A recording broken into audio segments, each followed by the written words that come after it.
Hey everybody, welcome back to Nerd News Today.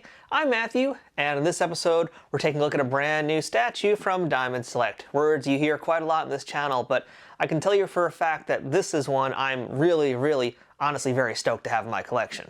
And that's because today we're taking a look at the Marvel Gallery PVC figure diorama of Psylocke.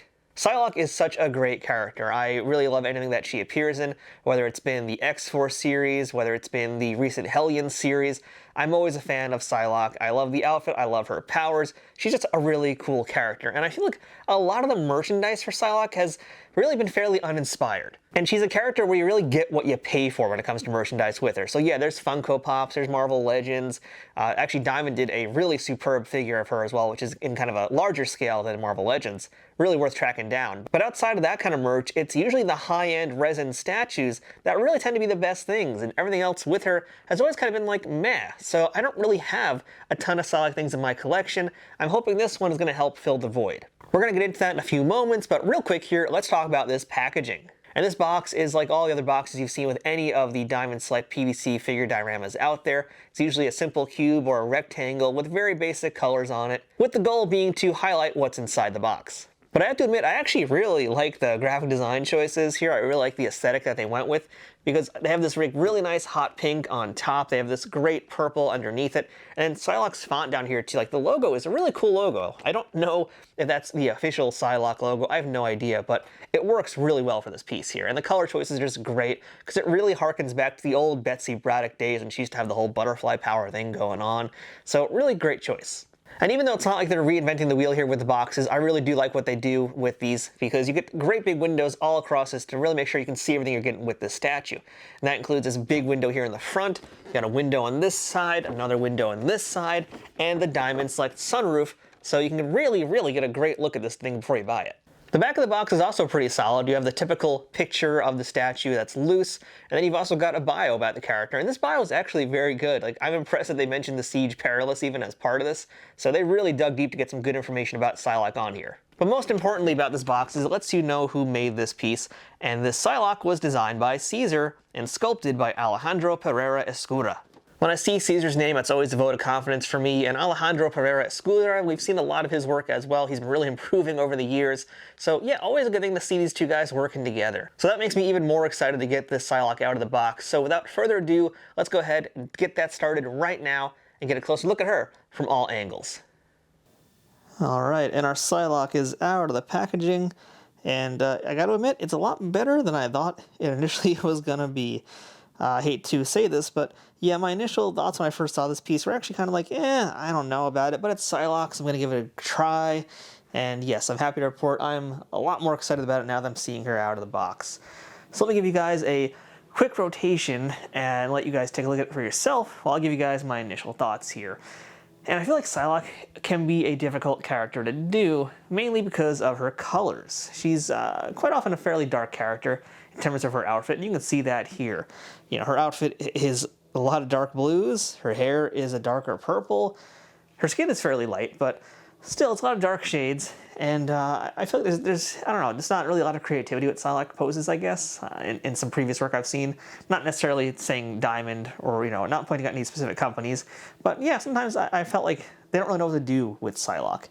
And I think she can be a difficult character to work with, but I feel like this is a pretty solid piece for her.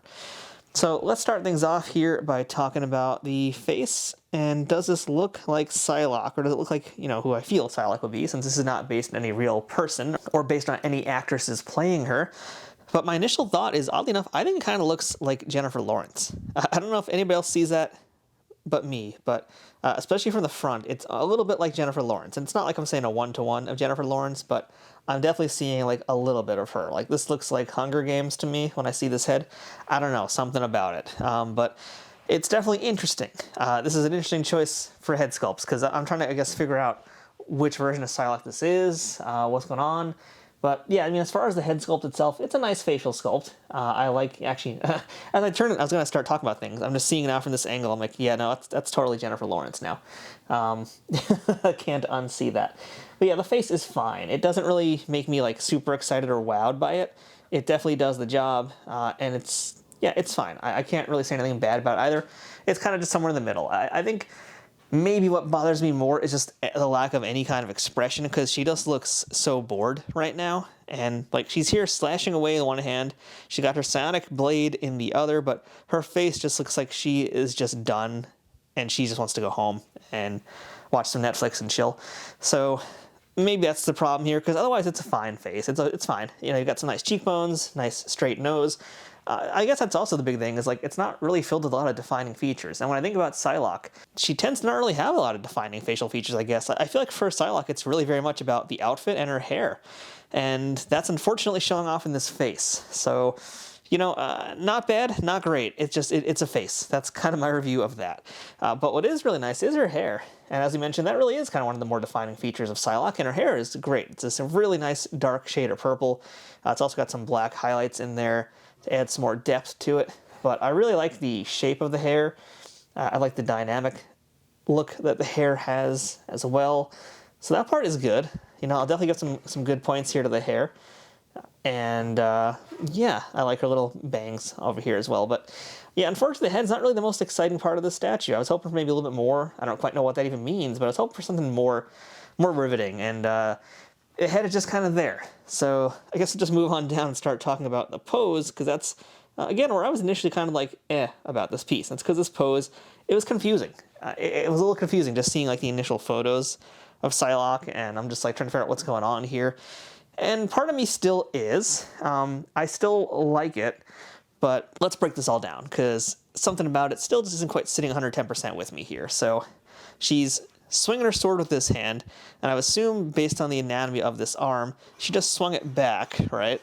This hand is posed with her psionic blade, and so she's clearly meant to be in mid-battle, which again confuses me why her face looks so bored. But her body, I don't know. It's hard to figure it out. It's such like a weird truncated pose. That could have to do with the fact that they were, again, trying to fit this into a PVC piece, so it's got to be more cost effective, got to be a little bit smaller, got to fit in a box. But something about this pose, I just don't quite grasp it, I guess. Like, I'm just trying to figure out where the strength of it lies, you know, because she's bending over a little bit, so we're losing a little bit of her body in this pose. You know, like I said, one arm is swinging back, but what makes it actually more confusing, by the way, is also how her hand is holding this sword. Because if you really look at it, I mean, and we're going to right now, if you really take a good look at that sword, it doesn't make any sense, because the way she's holding it is just like, if this blade is going in this direction, but her knuckles are over here, the blade should be actually turned. We should be seeing this part of the blade, not this part. So basically, she's holding it really weird and wrong. I don't know if that's just me and how they glued the statue in for this particular piece, but if it is, then that's just weird. I just think it's really bizarre. And it sucks because the sword actually has really great detail and nice paintwork on it. I will say that it's a little bit bent, and that might just be from shipping. That's the kind of thing you could probably easily fix with a hairdryer. But it still is kind of annoying to see it a little, you know, bent. It's just the tiniest bit, but I think if you start looking at it, you'll see what I mean. It is a little bit bent. As we kind of continue to move around here and take a better look at like her body and her pose, you know, it's still just like, what is she trying to do? So, you know, as we look then again to like this side of it, she's ready with a psionic blade in her hand, but I mean, I guess she's about to punch somebody. That makes sense, right? But I don't know. Something just still feels weird. It's like, why is she so just like sunken down low in this pose here? And then like her legs as well kind of equally confuse me, because, yeah, and again, they're not bad. They're fine looking legs. Well, it is Psylocke after all, but I don't know. She's climbing on one rock over here. She got her back leg on this one here. So she's clearly meant to be like moving around or walking. It's just such a weird looking pose. I don't know. I can't get over that. That's really the thing that's one of the bigger turnoffs for me about this piece here, because I want to like it a whole lot more, but it's just not doing it all the way for me, and that kind of really disappoints me, because, yeah, I really would have liked to have like a really great PVC Psylocke piece. This one's kind of just good right now. I do like that at least they have like all the cool Psylocke details. Like she has all the leg bands, she has her sash, which is really nice. That's actually a really nice piece as well. Nice little bits of fabric hanging off of it. So the sash is there. That's really nice. And likewise too, on the front of it, you have the classic X symbol. So she's in her X-Men outfit. Armbands as well. You know, let's talk about the base, because that's, I think, one of the strong parts of the statue as well. The base is pretty straightforward. It's your typical pile of rubble. You get that with a lot of the diamond statues. And the bases are always like super reliable things when it comes to diamond. You know, like you're always guaranteed to have a really excellent looking base. And this one's no exception. It's your typical pile of rubble, like I already said. So you've got some nice little bits of maybe Sentinel over here. There's definitely some tech bits kind of lying around on the floor. Otherwise, it's just a pile of rocks, but it's a nicely done pile of rocks. You got some nice toning here. What's kind of nice about it is it also has a sort of cooler shade of gray here. This is definitely like a purplish, bluish kind of shade of gray, which helps with her outfit more.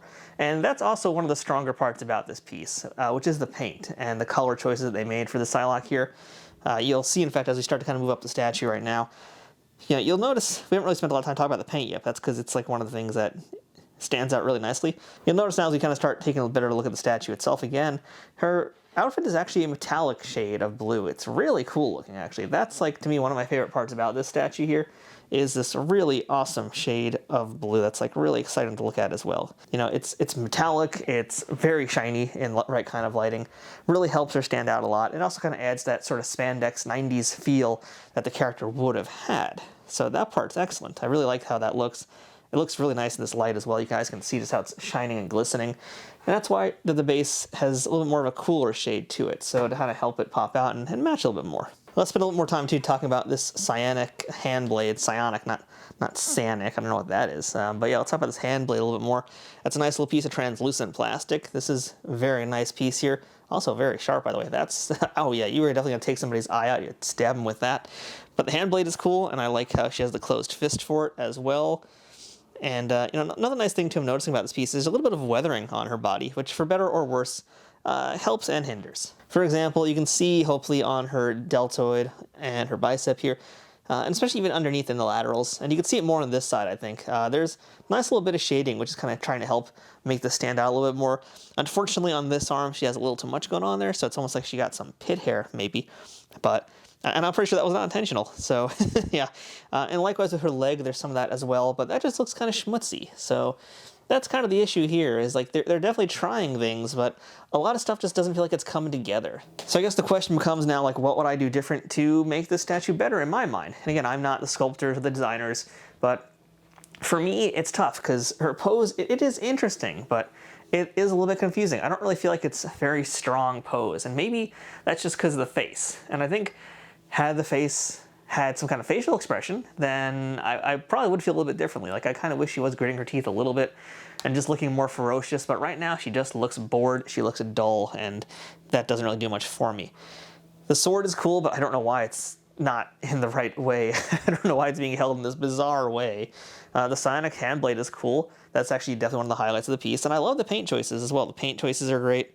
The belt is cool. There's a lot of nice details in here, but they don't come together to make for a seamless, wonderful statue, and that's what kind of just bugs me here, because, man, I really want to like this a lot more, and it's just not quite there. But I will admit, for a piece like this and for the price point that it's at, you know, you get what you pay for in one of these cases. This is not like one that kind of goes above and beyond. It's one that kind of is just right. So, you know, overall, top to bottom, it's solid. Definitely not a favorite. It's decent for what it is, and I think X-Men collectors will at least enjoy it. I think for typical statue collectors might be looking for something a little bit more in-depth. This might not do it for you guys, but I'll let you be the judge of that. Let me know in the comments what you think about this piece. Maybe I'm just totally wrong about this, but let me know what you guys think. And if you want to pick one up for yourself, I'm going to have some links in the description of this video below for a few different places that you can pick up this Psylocke statue. I'm not quite entirely sure still why it's not connecting with me in the way that I hoped, but maybe it'll connect better for you. So if you do end up buying this statue or already have it in your collection, tell me your thoughts on her as well. So until next time, that's been our review of the Marvel Gallery Diorama Psylocke statue from Diamond Select. I'm Matthew. This has been Nerd News Today. Thanks for watching, and we'll see you guys next time.